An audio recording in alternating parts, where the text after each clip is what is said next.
Hey guys, welcome to this video. I am so excited about making this video because as the thumbnail implies and as the title implies, we are going to be talking about those questions you need to ask before you get married as you are in that serious relationship.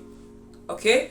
So before we move on, I think there are actually 7 things you need to consider even before you start asking these questions. I'm going to read them through because, now I have to be sure that I'm saying it word to word. So I don't want to make mistakes. Alright, so let's go in. So the first question you need to be asking each other before you even, the first thing you need to be looking at, okay, this is for you personally. The first thing you need to be looking at, personally, before you even start asking these questions is number 1, do we align? Like, do our goals align? Do we align spiritually? Do we align financially? Do we align in all the alignments? Are we compatible? The next question you should be asking is, am I truly myself with this person? Am I comfortable? Or am I trying to fake something? Am I trying to pretend to be something? How do we handle conflict? Like, so far so good. How do we handle our conflicts? What do we do with our conflicts? How do we use our anger? You need to be checking this one for yourself. The next one for me is, can we actually grow together? Me and this person, do we look like we are growing together? Am I comfortable here? Ask this question. Can I trust them completely? The way to give half trust. Ask yourself this question: can I trust them completely? I trust this person, so if they give me 100 million now like this, and I don't want anybody knows, now only this person I want to say, I trust say this person not gonna want to buy me, collect my money. Do I trust this person in particular? Alright. So the last one is, before the last one is, can I adapt with this person? I think I said 7, but I think it's passing 7. Can I adapt with this person? Am I adapting with this person? And the last is, do I feel supported and respected in this relationship?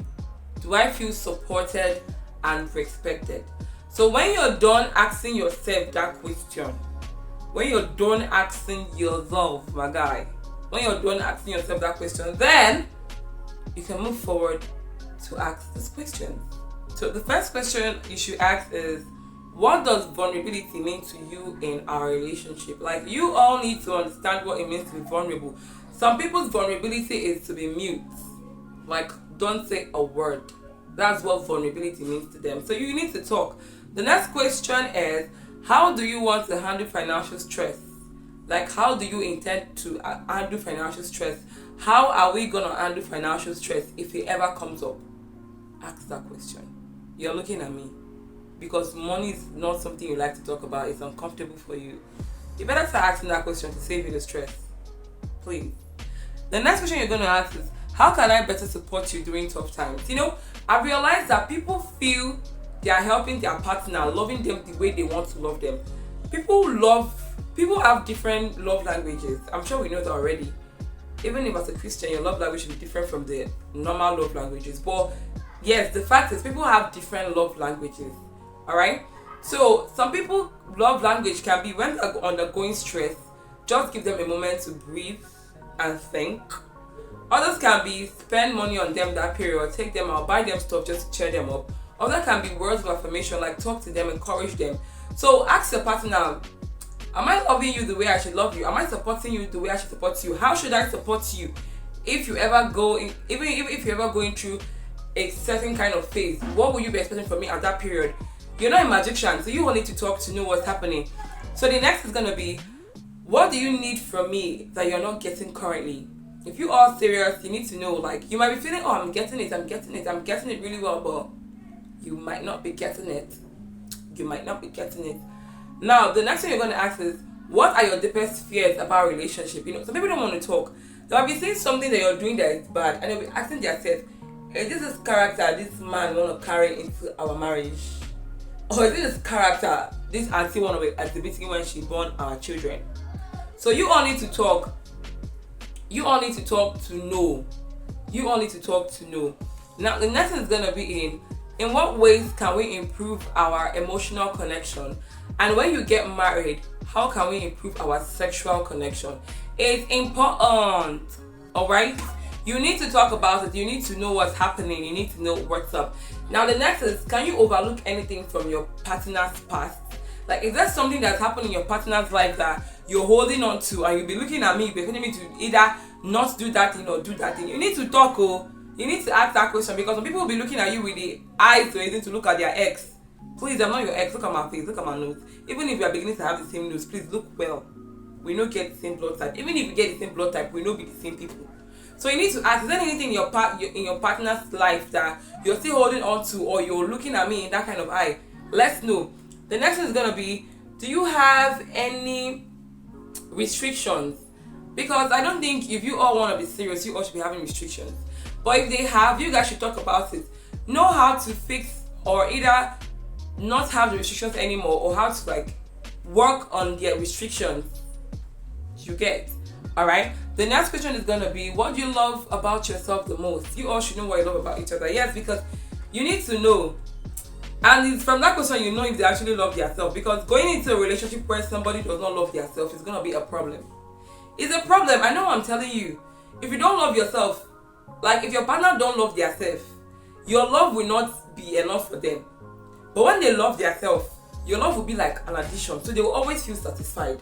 But when they don't love themselves, you guys will always have issues with insecurity, with a lot of problems, with jealousy, and it'll be extreme. So you need to know, ask them to know if they actually love themselves.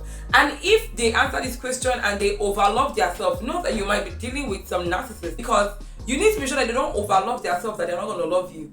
So be able to set the boundaries, be able to know, you know what I'm trying to talk about. Alright, the next question is going to be do you believe in a polygamous family? Ask this question. Do you believe in a polygamous family? Because some of them might be from a polygamous family and they might be having that same thought. So let's dish that out right now. It's never going to be your portion in Jesus' name. Amen. So the next question is going to be, what scares you the most? What scares you the most? What scares you the most? You all talk about it. Let you guys know what your fears are, and let you guys be able to work, face, and overcome the fear. Now, the next question you're going to ask is, do you believe in having kids? Because some people will be, oh, I'm a kid lover. I've had girls. This will not be play. I've had girls. I've had men. I've heard people say they don't love to have babies. They don't want babies. Babies are scary. Because how can babies be scary? They will keep saying all of that. And when they meet you, they will not tell you. When you guys get married, they will not be avoiding anything that will get you pregnant, or anything that will get them pregnant. They might even be on pills to restrict them from being pregnant or getting you pregnant, and you will not know. So do you believe in having children? Do you love kids? Let's talk. Alright? Next question you're going to ask, or you should be asking, is, do you believe or do you feel that God answers prayer? You need to know. Because when you guys begin to have issues and you want to pray to God, Amos 3:3? It says, can two work together except they agree? So when you are praying and this next person don't believe in prayer, don't believe that God answers, your prayer will be stuck. Because you're already joining hands and you are having this faith that both of you are praying together. But this person, they calculate and want to run and by himself, and you they feel set off and they pray together, but this person might know day. So you need to be sure. Alright? Good. Now the next question you're going to ask is, do you believe in tithing? Because some people will be telling you that they love God, they love church, they love Christianity, but they don't believe in giving tithe. They'll be sounding like they believe in tithing, or they believe in giving offerings and all of that, but they don't though. Don't say desire and not tell you. You need to ask that question. The next thing you are going to ask is, what kind of music do you like and dislike? If there's any music that you feel is inappropriate to listen to, what are them? You already know that we have secular songs, we have godly songs, we have worldly songs. In my opinion, I feel almost everybody, both Christian and unchristians, listen to secular songs like Happy Birthday to You, or all these love songs that we play for our wives, like From the First Time That I Met You, My Love for You Increased, stuff like that. Or when you sing a song like, you are the man that I love, you are the one that I see, oh, I miss you every day of my life. And I want you and I need you, cause I always wanna need you. Is it? Okay, cause I always wanna love you. Cause you were so much of, cause you were so much of love to me. I guess something like that. So, that kind of songs. But those kind of songs don't really glorify lust, don't glorify money, don't glorify sexual stuff. You get this kind of songs. There are songs that glorify the devil, and you know this song is glorifying the devil. So you guys need to know: do you like Pop Smoke? Do you like Nathaniel Bassey? Do you like Mercy Chinwo? So it's not when someone is coming to play their about me, yeah, hey, I don't know what you are, darling. Person don't they listen to that song. You know, I don't talk from beginning. Say, do you like? Do you not like? The person start listening to it. You start arguing. You're destroying this. You're doing that. You guys need to talk. What's your taste of songs? Let's know if we have the same. So let's know if there will be any conversations that will follow up that one. So the next one is, the question you should be asking is, what is your relationship with your family like, and how important is your family in your life? I used to tell my friends something. I say how a man treats his family would let me know how he would treat our family when we get married. I know some people don't really have good family or good family bonding and all of that, but the way they take it to make you know what is what and what is not. Like, another thing is, how do they treat the waiter and the waitress? Do they do, hey, what is wrong with you? Will you bring my drink right now? Something wrong with you? Are you mad? And they turn to you and be like, oh baby, I'm so sorry, calm down. Yeah? And you feel he loves you. He's talking to the waiter or the waitress in such manner. Or if she loves you, and she can tell somebody, are you mad? Something wrong with you? Come on, will you pick up my bag? Are you crazy? And then she turns to be like, oh baby, I'm so sorry. Hope you're fine. Kiki ski. They play, my fans. The way they treat their family, people around them, their friends, will give you a picture of how they will treat you. Because, yes, you might not have a bonding, love, bond family and all of that. But yeah, the way they talk about them, the way they treat them, if you see hatred in the way they talk, you know that there are some things you need to work on with them.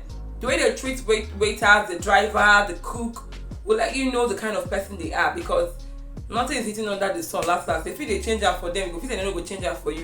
But one day it will be your turn. So if you like, no ask. If you like, you ask. The next question you should ask is, how would you describe your personality in 3 words? How would you think your personality traits will complement mine? Yes, how do you think your how do you think your traits will complement mine? Personally, for me, I like to ask this question. What do you think it is for you to be a man? Do you get? What do you think is your responsibility of being a man? What do you expect from me as your woman? I know when this talk of what does a woman bring to the table was going up and on that time, a lot of ladies were angry about that. But you see, that's a question you should ask. Because women actually should bring something to the table. It's not, okay, I just felt it in my spirit that somebody's like, Desire, something wrong with your head. Alright, let me come down to this. Like, for instance now, what do you bring to the table could mean, as a man, what do you feel your responsibilities are to me? What do you feel your responsibilities are to my children? As a woman, how do you feel you should complement my responsibilities?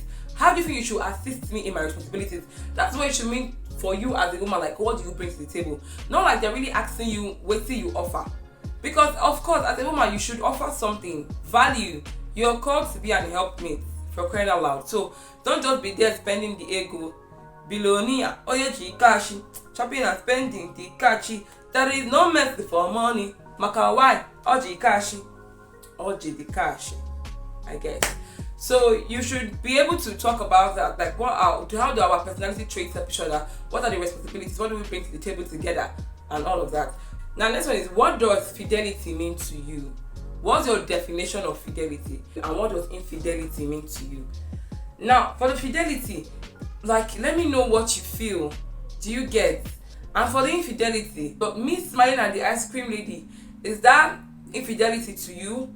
Me picking a call around past 9, is that infidelity to you? Me going over to sleep at my guy's place, like one of my tight friends, then is that infidelity to you? Me giving this lady money that's stranded, is that infidelity to you? You guys have to do your fidelity and infidelity check. So that you know what is, so it's not when one day now you are buying ice cream, you over smile at the ice cream lady, and then your woman has the problem with it, and she's like, oh no, you're being infidel and all of that. So you need to know. Now, how do you define romance and love? How do you show affection and communicate your feelings? Talk about it. Talk about it. Don't say I didn't tell you. Very important. Talk about it. So the next one is, what is your parenting style? How do you intend to raise our kids? What's your plan for raising of children? What are the morals you intend to instill in our children? Very important. Yours. You guys need to talk about it. Very important. The next one you need to talk about is, what are your future plans? Will your family have anything to do with our family? And if they will do, what are the limits? What is your mother's business in our marriage? What is your father's business in our marriage? Do you feel your family should be involved in our marriage? Both parties, both the man and the woman, you ask each other, because some marriages be crashing because of third parties. So are you the type that believe in third party doings? If you do, what are their limitations? Where are they going to stop? And all of that. If you don't, better, because third party is not healthy. Except you guys are having a very heated argument or problem, and you need somebody that has results. Don't just carry your matters to anywhere. The next one you should now ask is, what are the values that guide your life? What are your principles as a person? What principles do you have for yourself? What is your standard? What are the principles you've written down personally, like for yourself? You need to ask all those questions. You know your boundaries and where you don't have boundaries. Very important. So guys, these are the questions that I've had. There are still more. You could look at your relationship and tell all the questions down to your own relationship. How do you handle anger? What does happiness mean to you? What are you most grateful for? Are you a grateful person? Do you have pride? How are you dealing with your pride? Do you feel pride is good? Do you feel it's good to be arrogant? Do you feel it's good to be insultive? Is abuse your love language? Questions choke. Keep them talking. Let them talk. Like I always say, if you want to be in a relationship and you're not ready to talk, please go out. Don't come and stress anybody. Because how will you be like, baby, you already know who I am, you know what I do, you know what I can do. I don't know. I don't know. Use your mouth, talk. Make we know. So that when you walk on the misbehave, we have a reference. Then, excuse me, sir, I thought you said you don't used to waiting they happen. Excuse me, ma, I thought you don't like this type of dressing. Waiting they happen. Let's talk, because another issue that came up is the girl puts on trousers and the husband is complaining that she puts on trousers. My question is, when she was dating, what was she wearing? Gown? Shimmy? What exactly was she wearing? Why is that now that she's married to you that you have a problem with her putting on trousers when you already know? Except you guys had a conversation like, oh, when we get married, you stop putting on trousers, and she's like, okay, fine. But if you guys didn't have that kind of conversation and you come from nowhere and be like, don't put on trousers anymore, that's bad, that's wicked, that's evil. Or you come from nowhere, he has been keeping beards all his life, he's a bearded man, and because your spec is men that don't have beard, you didn't tell this man that you don't like the fact he has beard on. You guys get married and every single time you're complaining, why do you have beard on? Why do you have beard on? Why do you have beard on? Why do you have beard on? Why do you have beard on? Why do you have beard on? When you never told him that you have issues with beard. He takes it out, he's taking it out because of you just want to sacrifice, and he understands what compromise makes in relationship or marriage. If not, some people will have issues with you, like, auntie, leave me, I be a beer alone. Me, talk, I go come up be a beer. So talk, guys. Open your mouth and talk. This is gonna be the end of this video. Thank you for watching, and see you in my next video. Please don't forget to subscribe to this channel. As you can see, we have a lot of vibe going on here. So subscribe to this channel. That's good. Please do that for your girl. Alright. So thank you for watching this video. Subscribe to my channel if you have not, and see you on my next video. Bye.